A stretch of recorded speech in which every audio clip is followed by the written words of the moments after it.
welcome to another episode of Threads of Enlightenment. As usual, I'd like to take this little time and pause for 1 minute and welcome our guests because I know they're coming with a couple of things I deem very expensive. Their time. Man, time. 24 hours.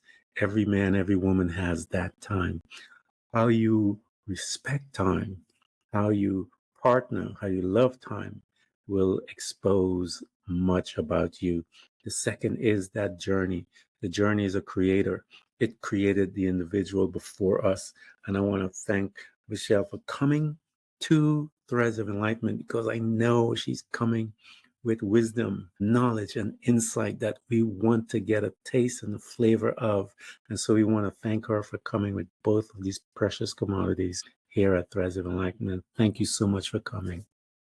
Thank you so much, Ken, for having me on the show. It is my pleasure. As I said on the onset, I always ask this question because I want the audience to step out of their way, if you will, and recognize that it's not just about them, it's about us all together.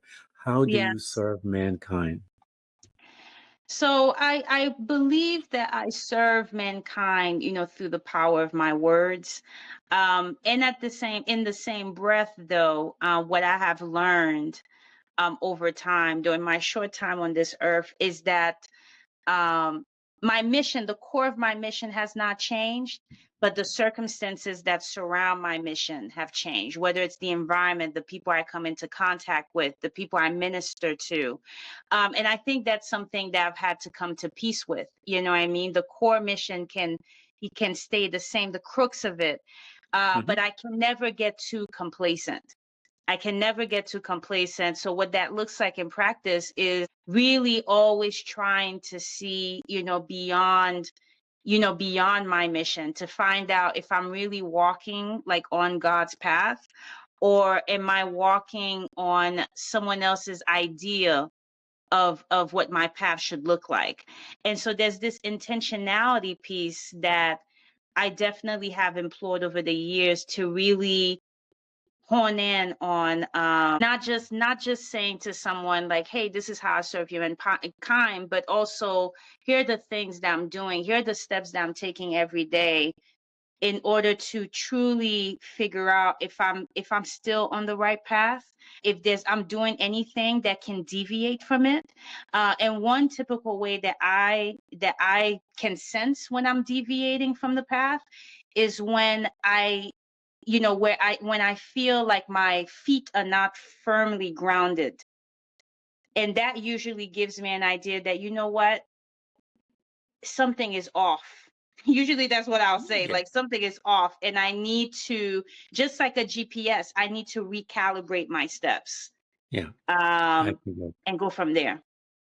That's beautiful. I love how you explain that. What I've come to realize, I tell people that when we come to this plane called the planet Earth, everyone tells us that we have to get a job, but not recognizing that we came with an assignment. And the journey, I believe, is to strip away all of the programs that we have been told of who we are and what we are and so forth, to lead you to discover your assignment.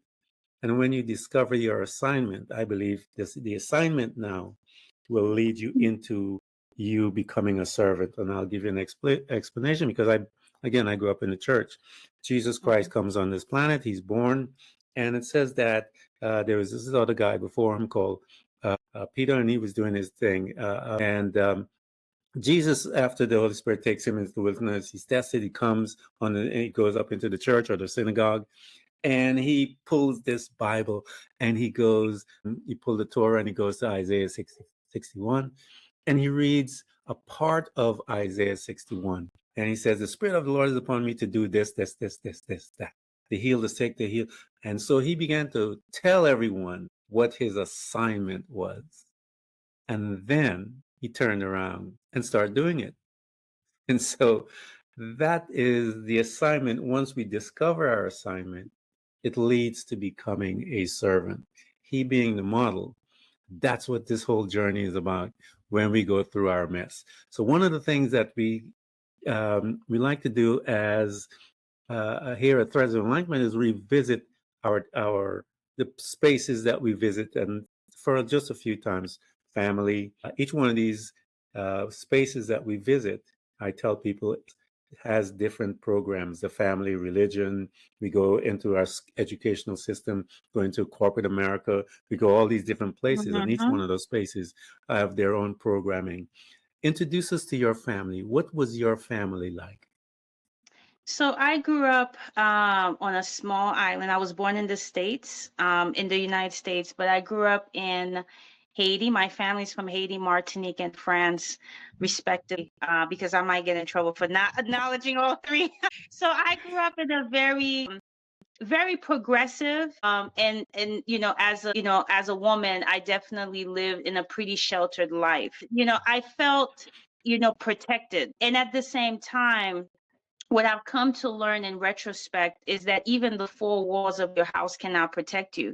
People go through, challenges, people go through issues.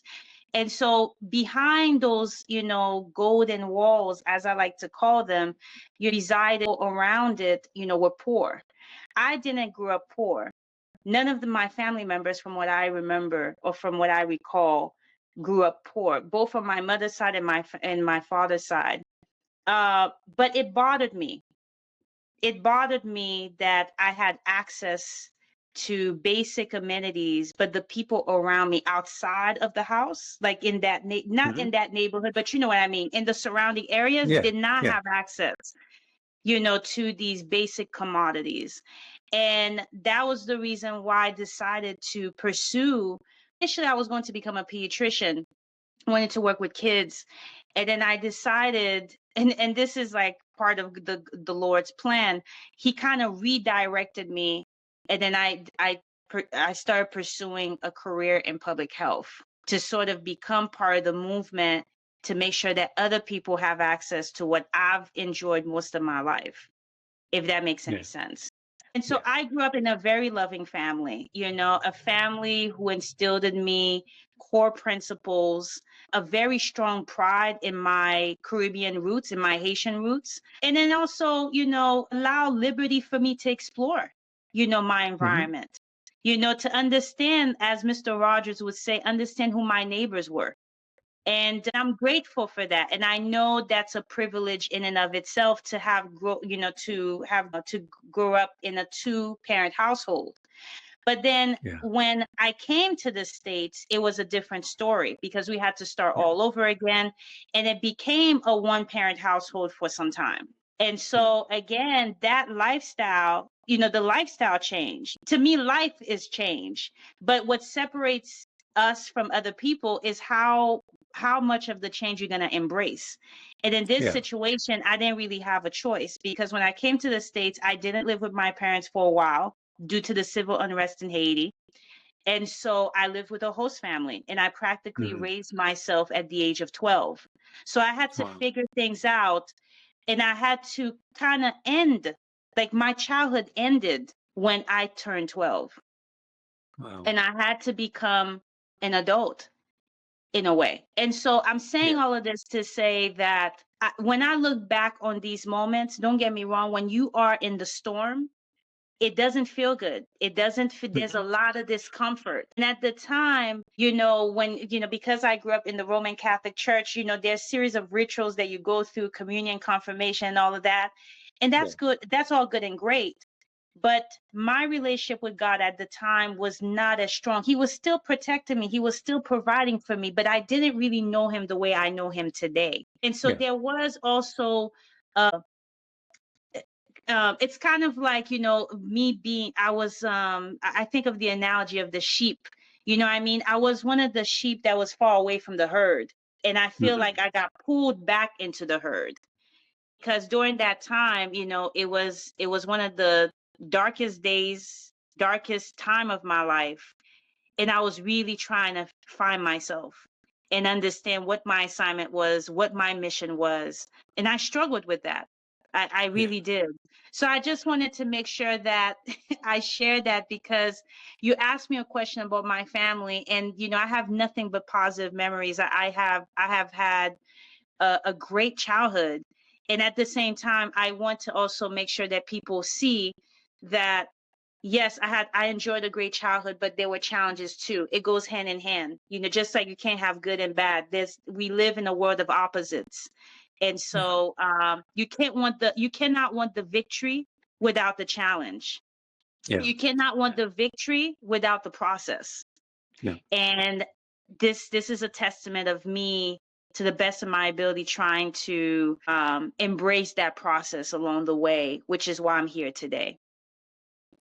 That is life, as they say. Mhm. Things happen in our life. I know I came to the United States at the age of 12, and from British Guiana, and I know the transition, if you will, Mhm. from the Caribbean lifestyle and mentality towards the American way of life.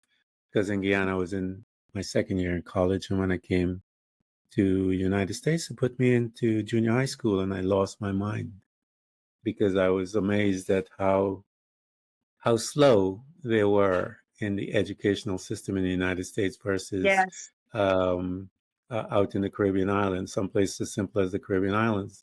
We were Mhm. so far ahead that it was amazing to come into and then has to make the adjustment. I became angry as a result of that because I was surrounded by interesting folks, if you will, as far as their development when it came to education and where I was located. So yeah, it was difficult. So I get that.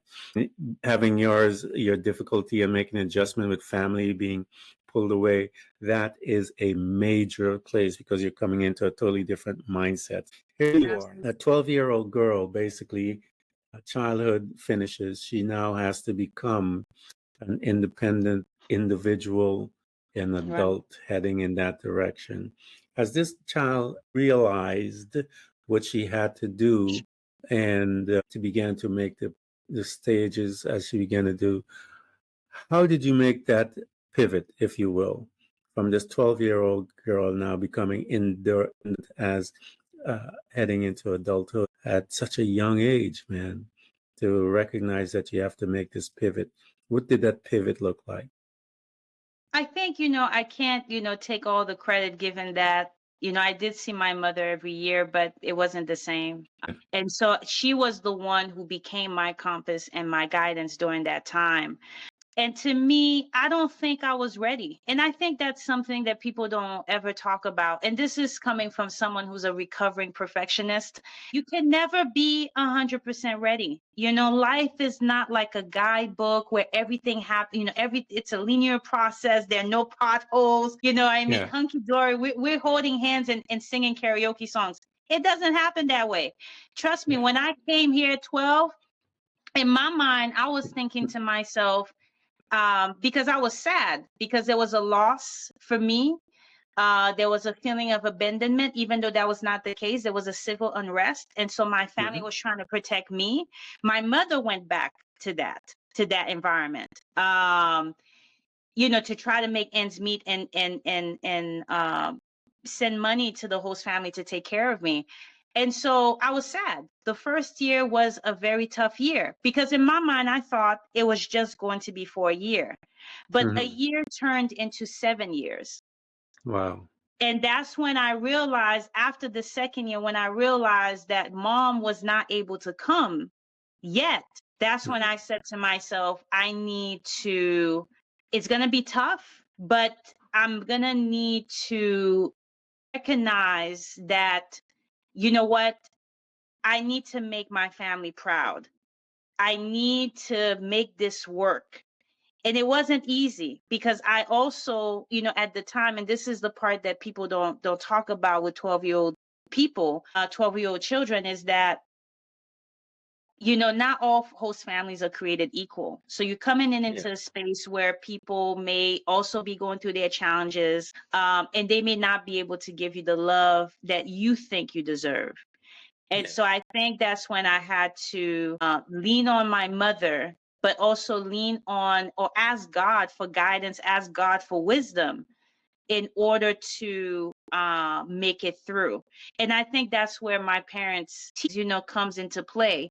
because they give me a solid foundation that I could go back, I could rely on. And in my case, I was lucky enough to still have my parents alive, which is another thing too. Some people come to the States, they lost their families for whatever reason. So I had that buffer in a sense. And so that's how I was able to make the pivot to own the fact that I'm being given an assignment to make my family proud, to make this work, not to make them, not to embarrass them, if you will. And then I took that responsibility seriously and here I am today, getting a doctorate degree in public health leadership.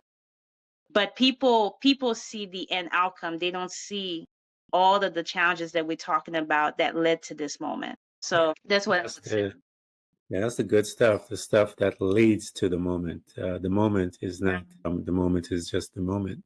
The journey about that moment is what it's all about. So here you are, this young girl, recognize that she has a someone that is available to her, being God is available to assist her in Yeah. her life, and she's also getting some, secure or kind of hands up from mom, even though she's away. So here's this girl now heading that she has this knowledge about God and her mom and so forth. What did it look like, as you stated in your life, that you wanted to take this opportunity to make your parents proud of what they were offering you?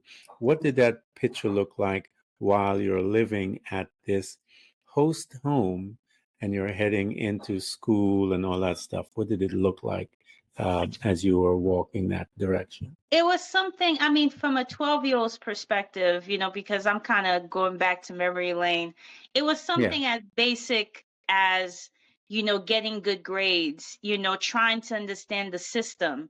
And I knew and I know that when I look at my life in terms of seasons, my wisdom, my growth, has evolved over time. And so as a 12-year-old, I remember it was just really trying to get through, the basic day-to-day activities. So getting good grades, trying to, get involved in school activities, trying to build a community around me. And I think that's the part that people probably don't usually talk about, is that when you are in the eye of the storm, and when you look at your life in terms of seasons, I always get like a USPS package from God. It comes with everything. It comes with the people, the circumstances I'm going to go yeah. through, the solutions, the problems. And so to me, even as I was going through that, I always kept thinking to myself that something good is going to come out of this as a 12-year-old. And I didn't even know what the end outcome was going to be. But for me, that's what it looked like. Really trying to understand the system and really trying to see where I fit into it. How do I fit as a Black woman in this white world, in this white society? Yeah, that is a powerful question to ask, because I tell people in the Caribbean islands, all of our people, if you will, of power are Black.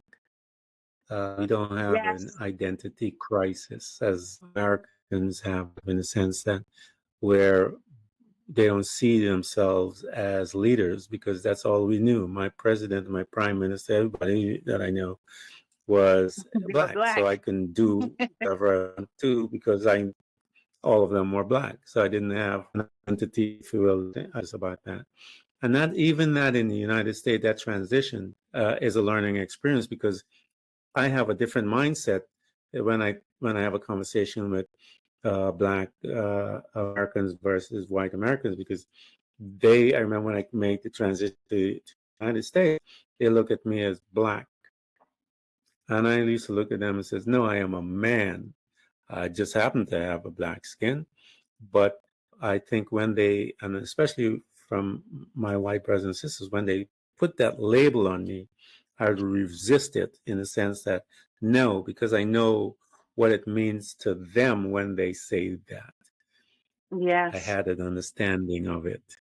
And I would tell them, no, I am a man, because I was trying to correct them. because if I Mhm. say I'm a black man, then they feel superior to me, period. And I wanted to let them know but that you are not. And so I had that understanding at 12 years old. Isn't that something else? And I would just redirect them because I knew that that conflict would be there based on how they looked at me. And I wouldn't allow it, I wouldn't give them that opportunity. And so I would So, always be in there. Go ahead. no, not to cut you off, but how were you defining the word black back then? Because for me, the longest time, because I come from a rainbow family. I have family Mm-hmm. members who look like you. I have family members who are of different shades, but we are related, biologically related. And so when you talk Mm-hmm. about blackness, my personal experience with blackness in America is when they would try to pit me against people who were darker skinned. And I never quite Yes. understood that because I also did not come here with an identity crisis. I knew exactly Yeah. from the day I was born that I was a black woman.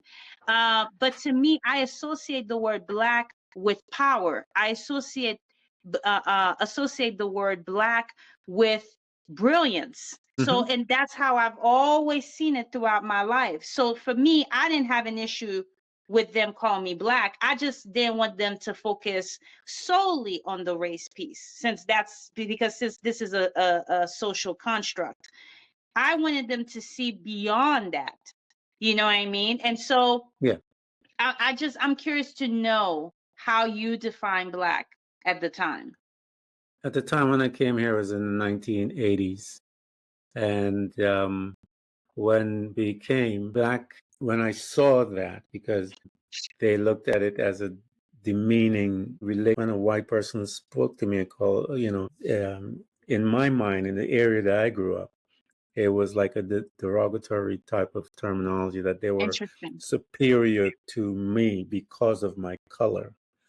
And having the understanding that I came from a society where, like I said, all I saw was black power. My prime minister was black, everyone was black. So I saw black power, black authority, black mindset is to I can achieve, I can do, I can. And when I mingled with black Americans at that time in the 80s, there were there was this servant mentality that they saw themselves less than the man or this and that. There is no person. I am that man. I am the one that Mhm. create what I want. And so I never, anytime I felt that that was the intention of the conversation, I would redirect them and said, no, because I knew I was coming against a mindset.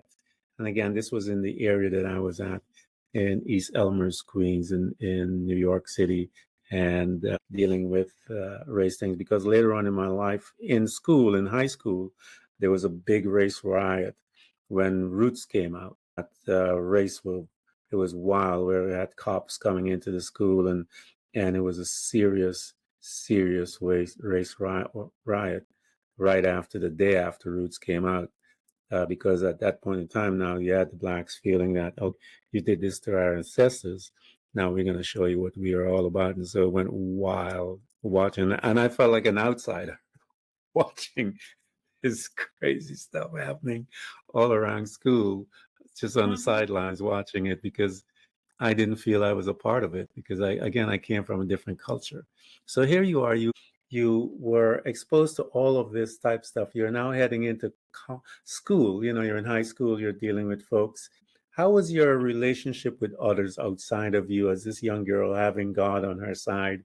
What was your relations like to others in high school? And then we'll jump to college because I know we were on this time constraint. No, you're fine. You're fine. I am here, I'm here to serve. I mean, we're having fellowship.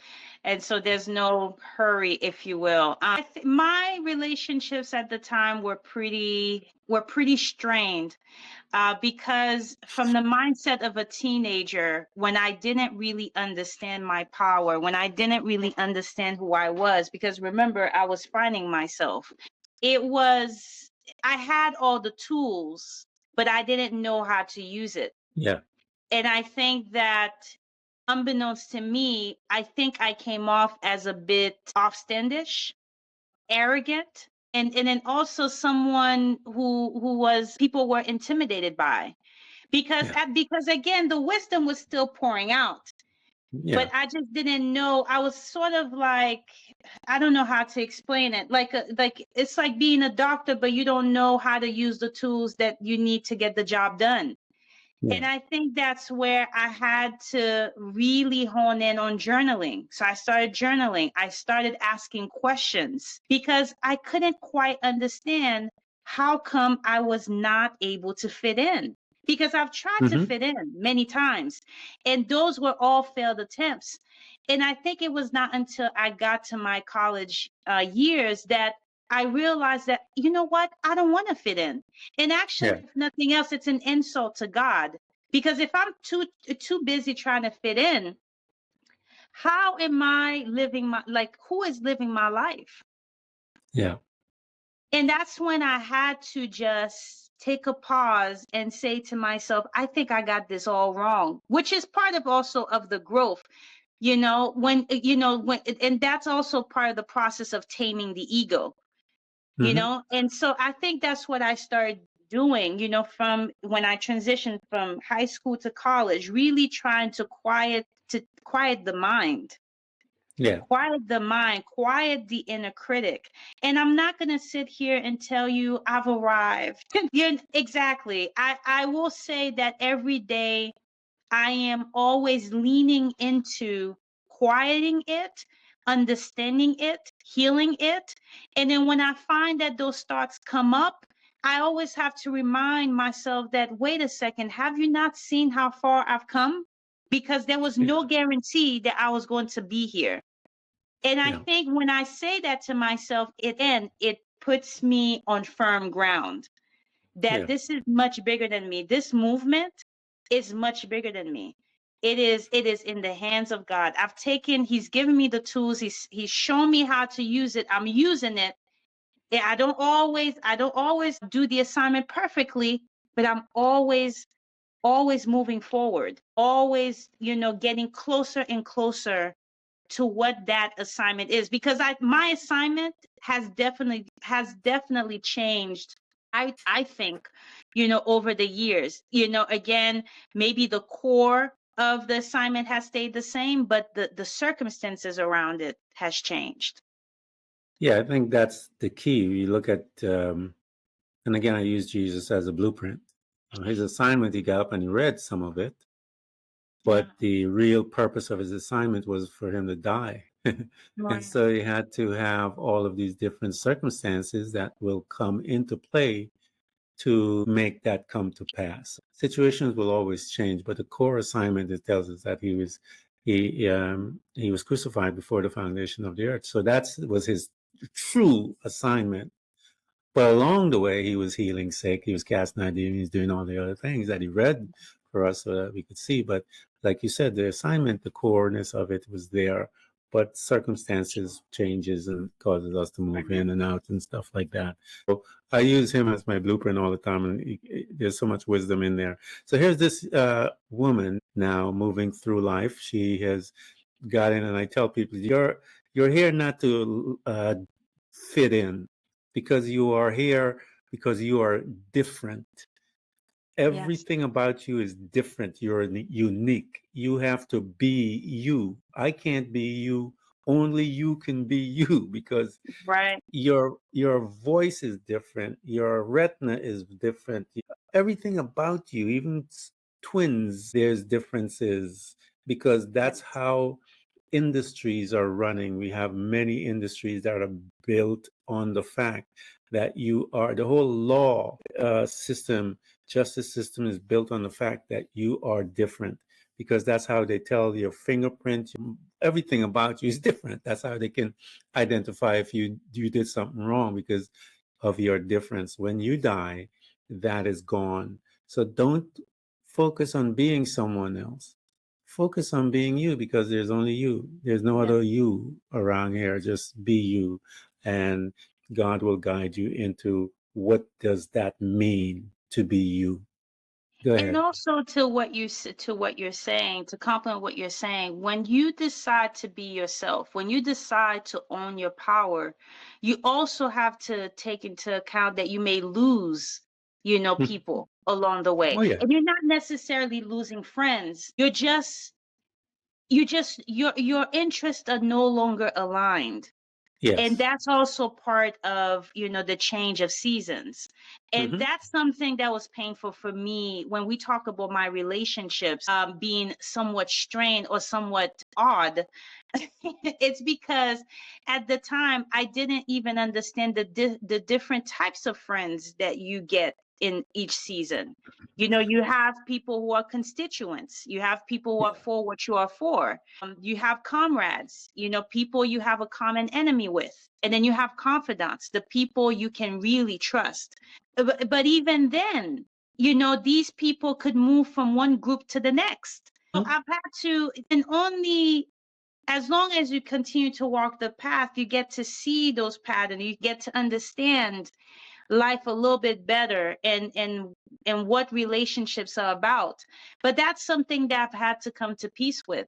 When you decide to step out on faith, when you decide to do this assignment, whatever your assignment may be, please understand that the people you started with may not be the people who are gonna stay on the ride with you until the end. So that's something I wanted to point out. That's the case always. So here you are, you're heading into college now, Mhm. and you're there mingling with others. How did you make the adjustment? As you said, you learned that you didn't need to be in like everyone else, and if you were contrary to what God is put in you in your uniqueness. How did you begin to move in your skin, if you will, as you got that revelation that you don't need to be like everyone else as you begin to relate to others? How did that look like at that time? At that time, when I became more comfortable in my skin, um, I think that I appreciated and understood the utility of the aloneness, Hmm. because I had plenty of time, to be around many people, to go to the parties and what have you. And don't get me wrong, I definitely, that's part of, communal living. I think for me, I strike the balance between my alone time and also being around people, because part of growth involves you being around other folks, and getting different perspectives on life. And sort of formulate your own ideologies and philosophies.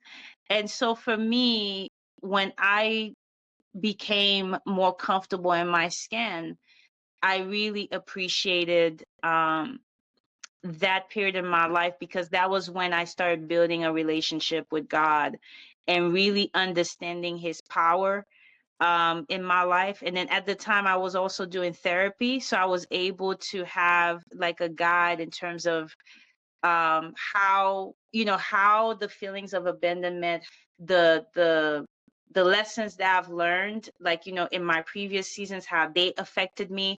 And so these four years were really spent, I guess, undoing and unlearning, the toxicity I was in before. um and then also, if there were any behaviors that were no longer aligned with my current season, that was also the time when I feel like God was revealing to me, why he put me through, certain fires, and why I was feeling like unloved, and where that unlovingness came from, like the root cause. I think if nothing else, he was kind of it's like I was like a fruit, and he was just peeling the layers. Yeah. And that's how I was able to really get comfortable in my skin. I mean, there's certain parts of the stories from the previous season that I didn't necessarily like, but then I thought to myself, sometimes we may take on problems that are not ours. And as an empath, and as someone who had no sense of agency at the time, but I had to turn into an adult from the age of 12, some of those problems were not mine. Yeah. Some of those problems came from, from those individuals I was living with. And I think in life we have to sort of learn to differentiate between what's ours and what's, what belongs to other people. But at the time, I had to forgive myself because I didn't know. I didn't know because I was That's on part of the survival journey. mode. Yeah. The first part of life, I think most of us, the first part of it, if I can describe it this way, is when the trauma gives birth to us. And the trauma becomes, I tell people, it'll become your superpower. It is the vehicle by which you are going to serve. You're going to be used to serve and reach back to others. And that trauma will cause you to be and puts you in a survival mode. And that'll happen for many years until you begin to uncover the programming and the root cause. One of the things that we had to learn I had to learn as a director of marketing when I was in corporate America is root cause analysis. As a department head, I need to do some root cause analysis into my department for different things. And so we would utilize the process of root cause analysis to go into a situation to discover why and the purpose. The more so the why. And then once you discover the why, then you can be able to put a plan in place to produce the outcome that you want. And so that's what we do in life. So here you are, you got a chance to excavate things. God is showing you things. You're deepening your relationship with God. He is molding you in a way. You're getting your help from your therapist as to certain things. You're doing root cause analysis in your life. You're becoming, if you Patterns and will. trends. As Yeah. you are becoming, okay, and you're now looking into your life as to where you want to move forward. Where did you start heading into, and what direction did you start moving in, being one that is in touch with God from your relationship? Where did that take you as He begins to move you through? So when I started listening to God and trying to understand what He had in store for me, I had to let go of my assumptions of what I had in mind. I had to stop thinking about, for example, like I had a hard time accepting the fact that I wasn't going to become a pediatrician. I Mm-hmm. was kind of stuck in that.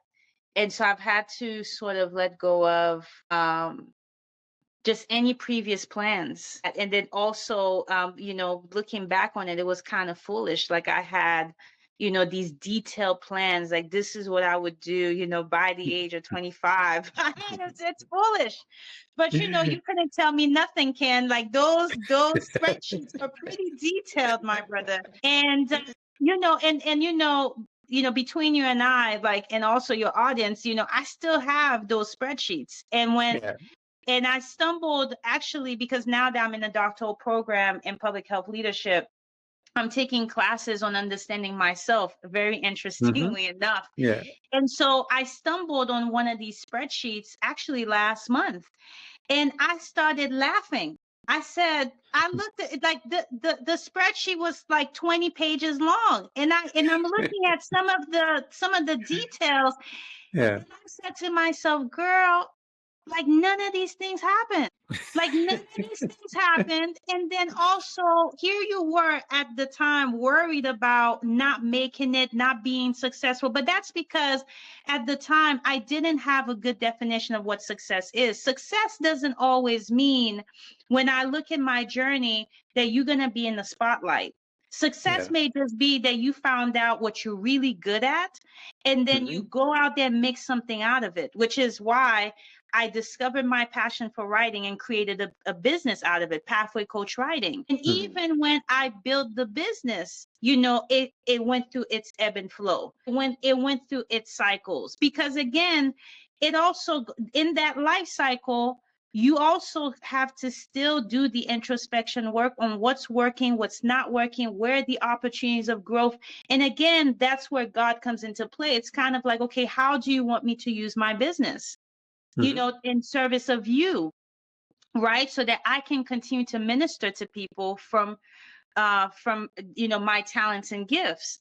Yeah. And so that introspection work, it doesn't stop. And I think in terms of where it has led me, I think if nothing else, God has led me to more clarity, and has taken away, not taken away per se, but allowed me to go through, some very deep issues, and kind of helped me see along the way that I should never focus on getting my answers from men, but when I need help, all I need to do is look up. So I think if nothing else, what he has done for me is given me more clarity along the way, more discernment, and then also to make sure that I'm less dependent on other fellow human beings for answers, but more dependent on him and on his word and on his truth. As I said on the onset when you and I were talking about, those people can, anyone that I talk to, my dad, if I talk to my father when he was alive, my father can give me the facts of my situation, but the truth is going to come out of the word of God concerning my situation. And I always tell people that, that's how it is. When your facts runs into the word of God, you have to make a decision. Okay, Mm, I'll give you an example. He tells us that he is our healer. mm-hmm, Okay, then the fact is that you have all these diseases manifesting in your body. That's fact. It's there. Cancer, it's there. It's a fact. mm-hmm, But I have read and I have met many people that have introduced the word of God, the truth about that situation, and changed their life. I'll give you an example. There's this woman in the Bible, in the story about this woman, the issue of blood. That woman, the fact is, she was very sick. She was dying. She was spending her money, a rich woman, and she believed in the healthcare system of the time. And so she began to spend her money with the doctors to get healed.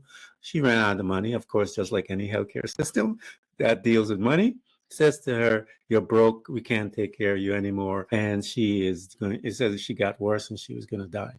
And she just wanted to hear this story about this man, Jesus, healing. So she was broke. She was done.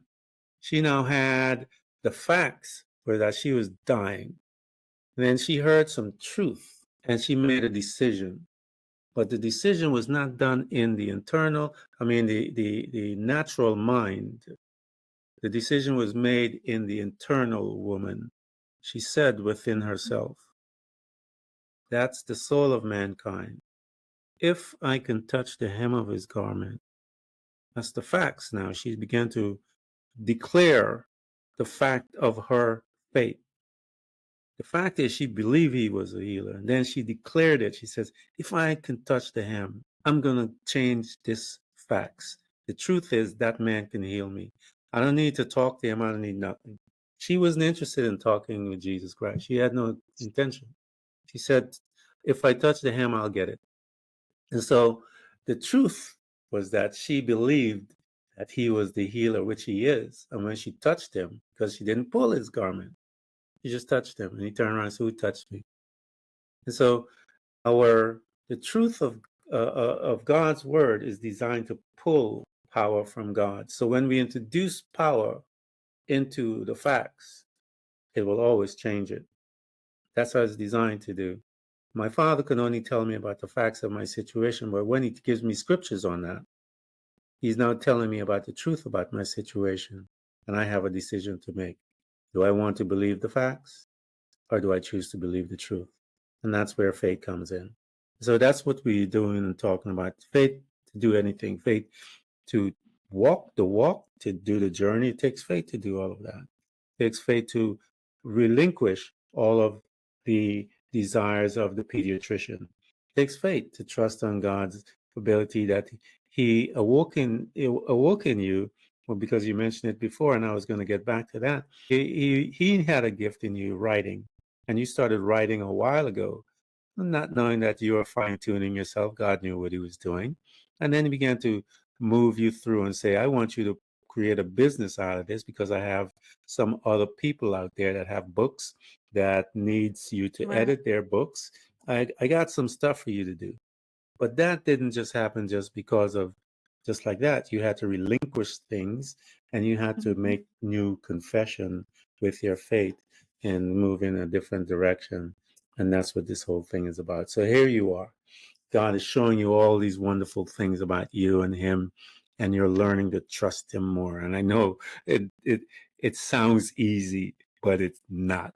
It So is not. you are Say that learning again. all of these things, and you have to, because he's going to stretch you now. He's going to have to. How did you react to that stretching and pulling, and where you have to drop all the things that your dreams that you thought of? What was happening to you within that transition? Because you're going to have a conversation like what Jesus had in the Garden of Gethsemane. I'm not going to Mhm. do it. Yes, you are. I'm not going to do it. I'm not going to do it. And then you say, okay, I'll do it. So how was your conversation? My conversation was something along the lines of, okay, I get the word, and then I start wanting to know the how. Like, how is it going to Mhm. happen? And so I'm asking tons of questions about that. And guess what Jesus did? He just didn't Yeah. answer. Just didn't answer. And then I'm more frustrated because I'm like, but okay, God, it doesn't make any sense. Like, just like in school, you giving me this homework, but I don't even know where to start. Yeah. And then that's when the inner voice, or my inner voice, my intuition said to me, and this is a conversation I always have with my dad because he's like my best friend. It's like Yeah. he doesn't owe me an explanation. Yeah. But to me, even to this day, I sometimes struggle with that part. Like, he doesn't Yeah. owe me an explanation. I know in theory that he doesn't owe me an explanation, Yeah. but the perfectionist in me is saying, but how do you want me to do a good job if you don't give me, additional instructions, without realizing that God already trusts me with the assignment, Hmm. which is why he gave it to me to begin with. Yeah. So why am I struggling here? And that's the part, that's the funny thing with me. I don't have a problem obeying. I don't have a problem being compliant to his word. It's just that I have tons of questions. I'm one of these children. I have a lot of questions and I'm expecting an answer. And when I don't get an answer, I have to watch myself and not being disappointed, because sometimes the answer is not going to be ready made. You have to continue to walk. You have to give time to time. So in my case, my business, I've been in the game for more than 8 years, and my journey with writing started in my college days, where people were asking me, well, Venchele, can you give me content feedback? And at the time I didn't take it seriously. I'll be the first one Hmm. to tell you, because I didn't see, an example of people, just like you said, like we grew up in countries where we saw Black power, we saw, Black prominence and what it looked like. Well, I didn't see an example of someone who said, hey, by the way, I became rich like by writing. I had the successful Yeah. business in writing, because it was sort of like these people were there, but they were working underground, but they Hmm. were still making an impact. I just wasn't far enough on the journey to meet these people. Yeah. But that didn't stop me though. And that didn't stop me from helping and being of service to the individuals who were asking me for my service. And so that's what I did. And that's when my journey started in terms of honing in on my writing skills, learning what I'm good at, what I'm not necessarily good at, until one fateful day, because it only takes one person, one Hmm. fateful day, when one of my friends, whose English was not very, she was not very proficient in English, but she was writing this white paper, and she told me, Venchele, like, I want you to take a look at it, and I want you to give me your 2 cents and possibly write something for me. And I did. And then lo and behold, this white paper sort of opened doors for her. And then that's when she told me, Venchele, I don't know about you, like, and I'm not gonna try to project myself onto you, because she was starting a coaching business for Hmm. herself. She said, I definitely think you need to seriously make this into a business. And then started showing me how she was approaching her business. I mean, I already Yeah. knew that mine was going to look different, but she Hmm. exposed me to the idea. And then Yeah. I was a willing servant. And I said, you know what? I don't know how this is gonna turn out, but I'm gonna answer the call. And so that's Yeah. how Pathway Coach Writing came to be. That's how the website was created, literally right before the pandemic, a month before the pandemic. Yeah. Yeah. I think the pandemic brought give birth to a lot of things. Guys, everyone that's listening to us, I know that many of you, when the pandemic came, writers came out of there. So many businesses, books, and all those things came out of there. I have someone that I'm talking to that is a writer herself, fish writer, Amazon bestselling author, and all this type of stuff. She's an editor. You guys that have books sitting in there, it's been there for many years. You've been living it, and you're thinking, I don't know how to put this together. I got someone that will help you out with that. I have someone that will guide you as to how to, formulate it and then, put it into practice where you can bring it out of you to give birth. Because the purpose of that thing being in there is for you to give birth to it. And as some, you need a midwife. In some birth, you need a doctor in the office, whatever. I have someone that will help you give birth. If you need an editor, if you need someone to help you out in putting all the different things, she's right here. She's been doing this for a long time. And her company is designed, it was given birth out of her by God to help you. Isn't that awesome that God thought about you, knew that you have some stuff that he put in there and that you would have a little difficulty extracting it out of there. And he's like, I got to put someone together so that they can help them out because I need that book out of them. I have her and she's right here for you guys. And we're going to provide everything for you to have access to her so that you can talk to her, get into her space and purchase her books, give it to people. Get busy, guys, because many of you have so much stuff to do that is residing within you, and I have a guide to take you there. So here you are. This lady guided you. You began to put the business together, and God is going to fine tune all of these things as you're putting the business together, and God is showing you all these additionals. When that website was given birth and you sat there and you looked at it, what happened to you when you saw it and you began to understand that that's it right there?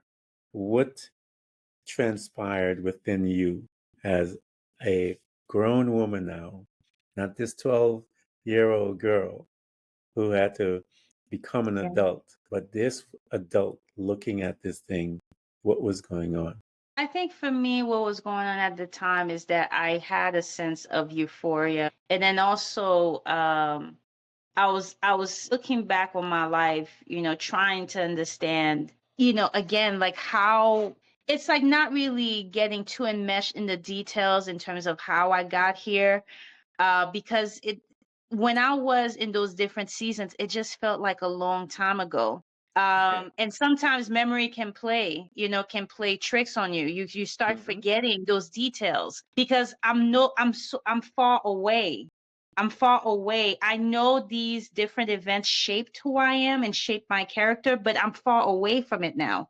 I'm looking at it from an eagle's point of view. And I would be remiss to say, when I look back on these events, I said to myself, had I not gone through those things, I would not be able to be an advocate for people who have been left at the periphery or at the margins of society, whether it's through public health, but also through my writing. Because Pathway Coach Writing birthed from a movement of making sure that businesses, people who, go through mental health challenges, people with disabilities would be seen, women would be seen, men would be seen.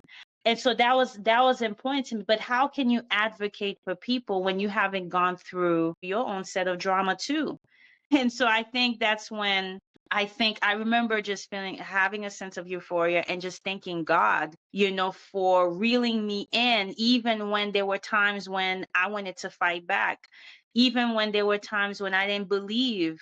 I didn't really see what was laying on the horizon. And I think that's the part we've been talking about throughout this whole conversation, is letting go of relinquishing. That's the word you use. Relinquishing what you had in mind for yourself, relinquishing your expectations, and one thing I always have to say to myself, because I know Santa Claus is a social construct, but God is not Santa Claus.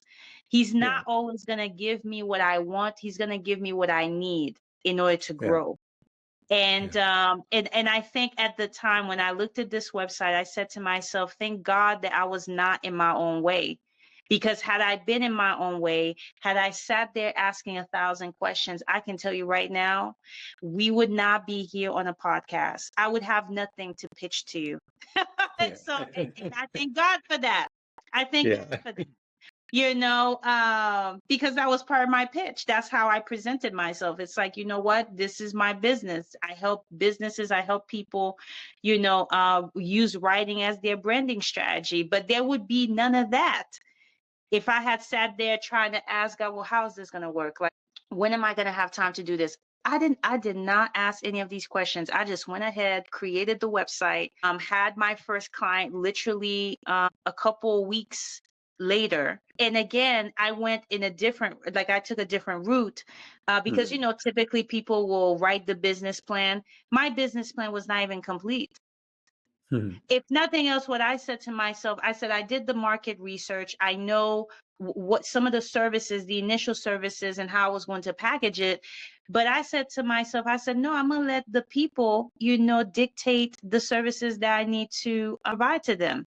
And then I can, I have some very interesting story to tell in my business plan.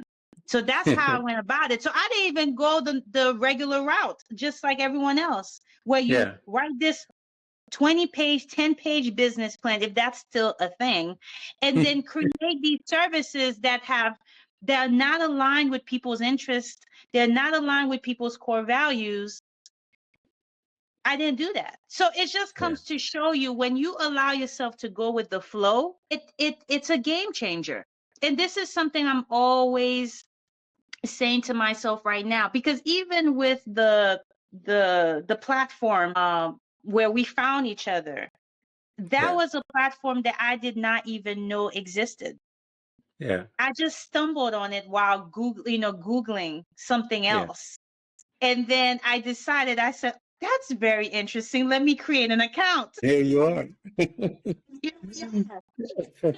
So what I've learned, and this is something I have learned from my father, is that things happen when you least expect them. Blessings come when you start. Like, for example, if you want your business to thrive, if you want the house, if you want the car, the spouse, it's not going to come on your timeline, because Pathway Coach Writing could have been born since my college days.